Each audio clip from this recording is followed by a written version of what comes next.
Hello, everyone. As part of our senior support services here in the area, I'm highlighting Kara Gansmann. Welcome, Kara.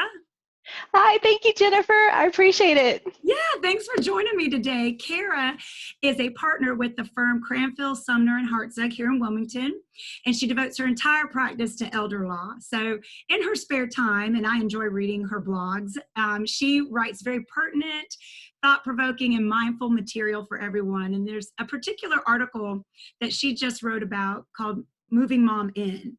And it really caught our attention. And I felt like, man, this is a great thing to talk about with Kara. So Kara, you mentioned three areas in your blog article: identifying a level of care, preparing the home, and then considering the financial aspect when moving mom or dad in.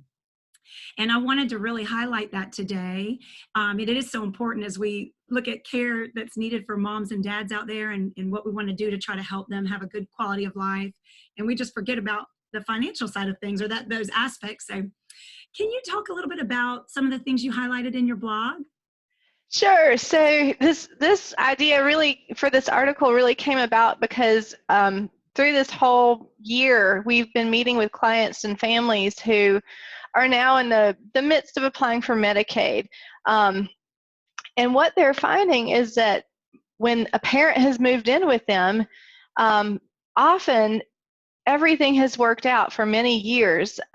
Maybe they share bills, maybe, everything has worked out well, but at some point, the senior's care needs are greater than what they can provide at home. And moving into a facility is part of that natural progression.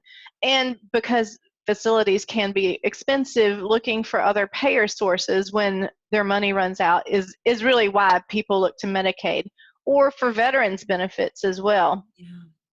So, but as we're preparing these Medicaid applications, what we're finding with the families is that their ideas of how to run a family household with an extra adult in that differs when you are looking to qualify for Medicaid in the future. And largely, it's because Medicaid has some very strict requirements on financial eligibility, medical eligibility. And one of the financial pieces is that if you are looking for Medicaid to cover care expenses, they require that you cannot have made gifts in the last 5 years. And incidentally, veterans benefits that can sometimes cover parts of long-term care, they have what they call a 3-year look-back period. And so these 3-year look-back periods or these 5-year look-back periods really look at a senior's expenses and how they've handled their funds in that same time frame. And if they have made any transfers to people as gifts, then there are times that these transfers can be penalized, and that the senior who needs care and has no money to pay for care is now having to wait longer to receive benefits. Gotcha. So that's where this has come into our practice quite a bit lately, where families are like, I didn't know that if mom paid me rent every month for what we think are appropriate for utilities and food and expenses and just household things, that Medicaid could look at those as gifts and penalize mom for making a payment. And so those are the very contemplations we've been working with families on. Really good example, there was a family who had moved a mother into their home for 10 years. Wow. And over the course of those 10 years, they actually built a beautiful screened-in porch on their home for mom. It was a private screen porch just for her, right outside of her room. Yeah. And mom paid $25,000 for that. The problem is that mom needed Medicaid much sooner than they anticipated. And so within 5 years of that porch, they're now applying for Medicaid. And Medicaid is seeing that as a $25,000 gift to the daughter or son that she was living with, as opposed to providing for her care needs. So the family was obviously devastated to hear this news. And so that's where this whole idea for the article has come about, as sort of an informational piece. What happens when someone joins their family, and how do you solve this problem? Because a lot of times seniors do want to pay their fair share. They want to help with this expenses, and that's where, you know, if they have the means to, we want them to be able to do it, so that they feel like they're contributing as part, you know, as part of a family member would. Absolutely. And so that's where some of these legal considerations come into play. We want to make sure that the senior has the ability to make those decisions first off. So, of course, if they voluntarily want to and can, we encourage them to enter into a caregiver agreement or some kind of contract, Oh, so that's that neat. so that Yeah. you can kind of legitimize a transfer, but because it's a contract, it's legally binding, and you can say exactly what this money goes toward. It's for rent, it's for laundry, it's for cleaning, it's for shopping, it's groceries. And that way, it's very clear what that money is used for.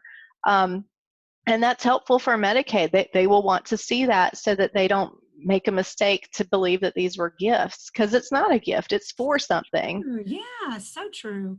So That's so that's true. helpful. Yeah, that's a If good my thing. Oh yeah, and if mom or dad who's moving in, they can't make decisions, then even an agent under a power of attorney is able to enter into that kind of contract, with the caregiver, you know, family member usually. And so that's where these care contracts are very helpful.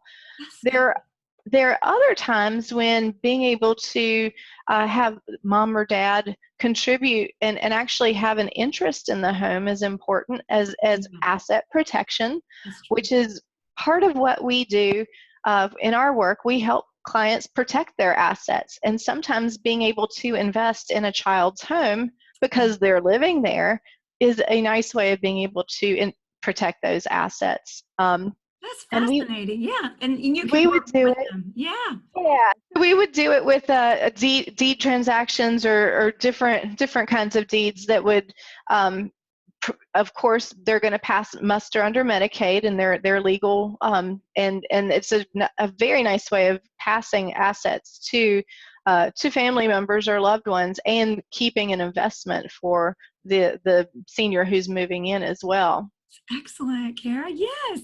Are there other areas that you feel like, especially here? I know you had mentioned before we started recording that a lot of families are calling, and you're seeing the need is there, and they're moving mom and dad in. They don't want them to go into a facility or moving them into their home. Are there other areas that you feel like might be something you want to highlight? Like speaking from personal experience, helping my mother-in-law, even just make sure her mail is sorted, helping her get her bills paid and things like that. Is there anything that you feel like would be important to share for sons or daughters, thinking about that? Yeah, so I think one of the biggest issues I always tackle with families is the idea of a senior adult or a parent sharing a bank account with an adult child. Gotcha. Um, it's very convenient for a lot of families for that adult child to assist a parent with bills, and it's also a really nice way to ensure that no one is scamming the parent out of money. And Yes. so that oversight is helpful. But from a legal perspective, I actually advise against sharing a bank account with a parent, and it's because there's a lot that people don't consider. Gotcha. So, for example, if a parent added one child to a bank account, but there were more children, that's an ownership that when the parent passes away, that child is the sole owner of that bank account, and it's not going to pass through that parent's will, and there's no legal obligation of that child, the sole owner of that account, to share with their siblings. That's a good And point. so Yeah. that's technically disinheriting your other children when you may not have intended to do that at all. Gotcha. Yes, it's so much to think about too, and just making sure all matters are lined up. Maybe addressing their will, or just bringing it forward. Mom, do you have a will in place? Right. And you can help with those things too, right? Right, Yeah. making sure that you've got all the legal documents that you would need to get through, and definitely is one of the things we do and work with families on. Awesome, Karen. And you've been with the firm for how long? A long time, I Oh know. boy, this is probably my 6th year with the firm, Awesome. Yeah. and I've been licensed since oh my gosh, 13 years now. So I love that. been a That's great. while.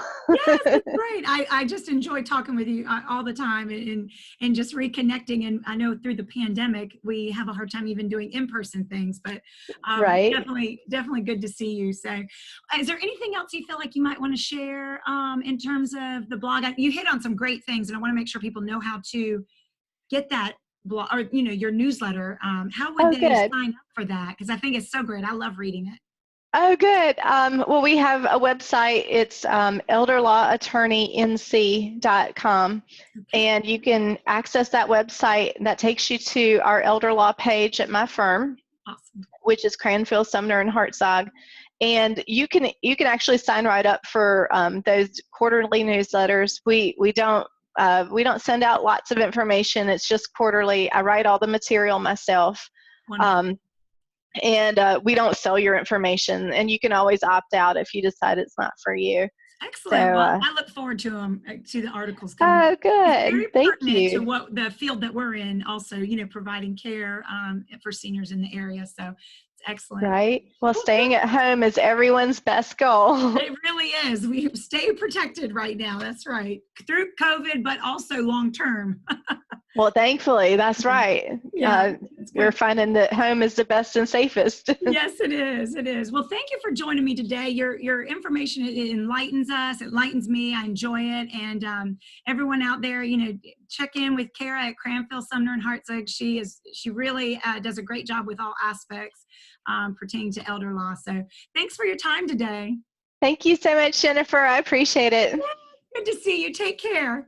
All right. Bye now. Bye.